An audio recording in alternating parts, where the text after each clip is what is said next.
এই দেখুন,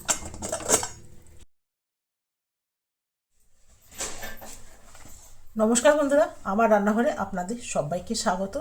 আজ আমার রান্নাঘরে বানানো হচ্ছে কি বলুন তো, সয়াবিন। তবে জানেন তো, তরকারির কিছু জুত নেই।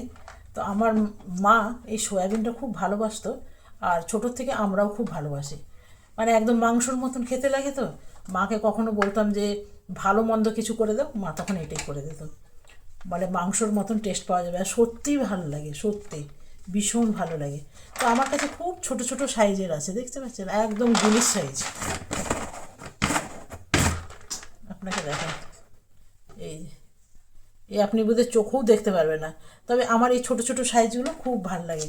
এগুলোর আবার বিরিয়ানি ভীষণ ভালো হয় জানেন। বিরিয়ানির মধ্যে মানে বিরিয়ানি চাল দিয়ে এটা একটু দিয়ে দেন, খুব ভালো লাগে। যারা বাচ্চারা স্কুলে টিফিন ফিফিন নিয়ে যায় তাদের জন্য তো ভীষণ ভালো, একদম নিরামিষ। বনি ঋষিরা যখন ছোট ছিল, আমার দুই ছেলে, তখন এদেরকে যখন স্কুল যেত এটা আমি খুব করে দিতাম, আর ওরা খুব ভালোবেসে খেত। আজকে সেটারই রান্না করব, একদম মাংসর মতন করে। তো চলুন রান্নাটা শুরু করি। করব ইন্ডাকশানে, গ্যাসের অবস্থা ভালো নয়, তো সেই জন্যে করবো ইন্ডাকশানে। চলুন, আমি এর সাথে করব রুটি। আপনারা আপনাদের পছন্দ মতো, ভাতও ভাল লাগে, রুটিও ভাল লাগে, যা খুশি তাই ভাল লাগে। তো চলুন, এটা এখন গরম জলে একটুখানি বয়েল করব, ফোটাবো না, গরম করে এটা দিয়ে দেবো। তো আমি করব ইন্ডাকশানে। এখানে বসিয়ে দিয়েছিলাম জল, আর জলটাও ফুটে গেছে, আর আমি ইন্ডাকশানটা বন্ধ করে দেবো। ইন্ডাকশানটা বন্ধ করে দিয়েছি। এরপরে আমি সয়াবিন বড়িগুলো দিয়ে দেবো। আমি ফোটাবে না, গরম জলে খালি দিয়ে রাখলেই কিন্তু হয়ে যাবে। 2-4 মিনিট একটু ভিজিয়ে রাখলেই কিন্তু হয়ে যায় সুন্দর। তো ফুটি দিলে কিন্তু আলাদা টেস্ট হয়ে যায়। এখানে দিয়ে দিলাম নুন, আর এটা একটু নুনটা ভালো করে এর সাথে খুন্তি দিয়ে একটু নাড়াচাড়া করে নেব। আর এটা ঠান্ডা হওয়া অবধি অপেক্ষা করব। ঠান্ডা হয়ে গেলে তারপরে জলটা চিপে চিপে আমি বার করে নেব। তো দেখছেন কী সুন্দর নরম হয়ে গেছে। তো এটা ঠান্ডা হয়ে যাক। তো বন্ধুরা, এটা এখন ঠান্ডা হয়ে গেছে, আর খুব ভালো করে চিপে নিতে হবে। এই যে দেখছেন, যতটা সম্ভব চিপে নিতে হবে। ব্যাস, আমি কেটে নেব এইখানে আলুটা আপনারা পছন্দ মতন দেবেন, বা আলু না দিলেও ভালো হয়, তবে আলু দিলে না একটা মাখা মাখা ভাব হয়। এখানে একদম ছোট ছোট সাইজ করে কেটে নেব। আর এটা আমি করব কুকারে করলে না খুব ভালো টেস্ট আসে। সাথে নিয়ে নেব একখানা টমেটো। ব্যাস, এটাও কেটে নিলাম, আর এই দুটো আমি ফেলে দেব। এরপরে আমি কড়াই বসিয়ে দিয়ে দিলাম প্রথমে আলুগুলো আমি ধুয়ে নিয়েছি। এই যে দেখুন, এই রকম সাইজ করে আলুগুলো কেটে নিয়েছি। এটা খুব ভালো করে জলটা চিপে নিয়েছি। কড়াই দিয়ে দেবো তেল, খুব সামান্য তেল দিয়ে বসাবো। দিয়ে দেবো এখানে জিরে ফোড়ন। এরপরে দিয়ে দেবো দুটো তেজপাতা, দিয়ে দিলাম শুকনো লঙ্কা। প্রথমে একটু ফোড়ন দিয়ে দিলে না খুব ভালো তরকারিটার মধ্যে সেন্ট আসে। আলুগুলো দিয়ে দিলাম সাথে একটু নুন, আর দিয়ে দেবো হলুদ।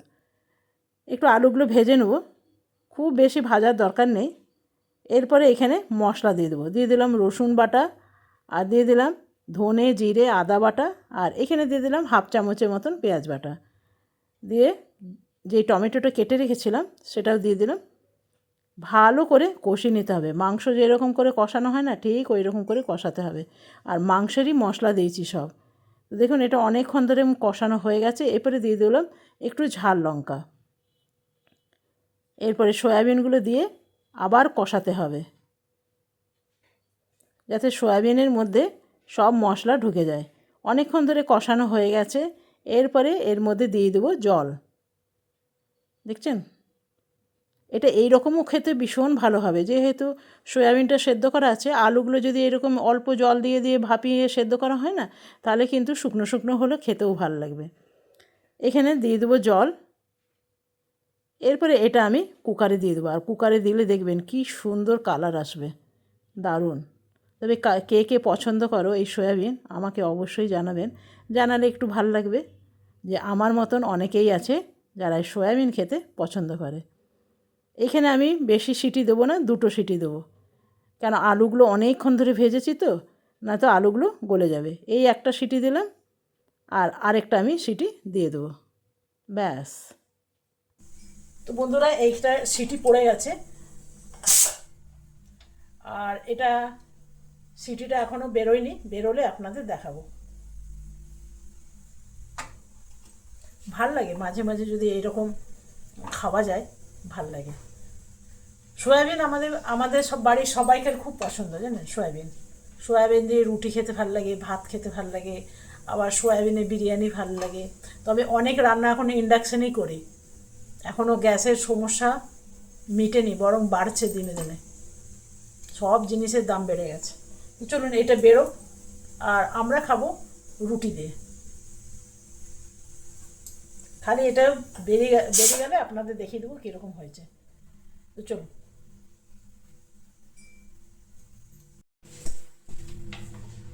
ঠান্ডা হয়ে গেছে, ঠান্ডা হয়ে গেছে মানে ভাবটা বেরিয়ে গেছে। এক এক সময় এমন উল্টাপাল্টা কথা বলা হয় না, আপনারাও ভাববেন কী রে বাবা।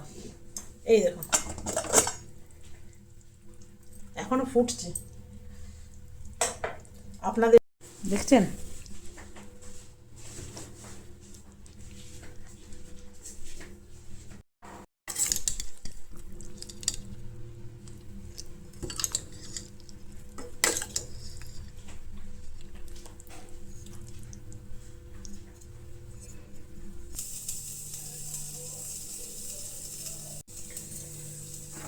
তো বন্ধুরা কেমন লাগলো অবশ্যই জানাবেন, যদি ভালো লাগে তো একটা লাইক করতে একদম ভুলবেন না। তো এখন রুটি বানাবো, তারপরে খাবো। তো চলুন আজকের ভিডিওটা এখানেই শেষ করলাম, কেন কি এখন খাওয়ার সময় হয়নি, খাওয়ার সময় হলে খেয়ে আপনাদের দেখে দিতাম। তো চলুন, বাই বাই। ঋষি ওখানে এয়ার ফ্রাই নিজের মতন জিনিস ফ্রাই করছে। আজকাল এয়ার ফ্রাই হয়ে যেতে একটু সুবিধা হয়ে গেছে, মানে তেল টেল লাগে না তো। আর এরা একটু তেল দিলে চেঁচামেচি করতে থাকে, তেল দিয়েছো তেল দিয়েছো তেল দিয়েছো করতে থাকে। এইটাও যে করেছি কুকারে বলেই তেলটা আপনি দেখতে পাচ্ছেন, যদি এটা কড়াই করতাম না তেলটা থাকতো না। চলুন অনেক কথা বললাম, জ্ঞান দিয়ে দিলাম, বাবারে বাবা। Bye bye.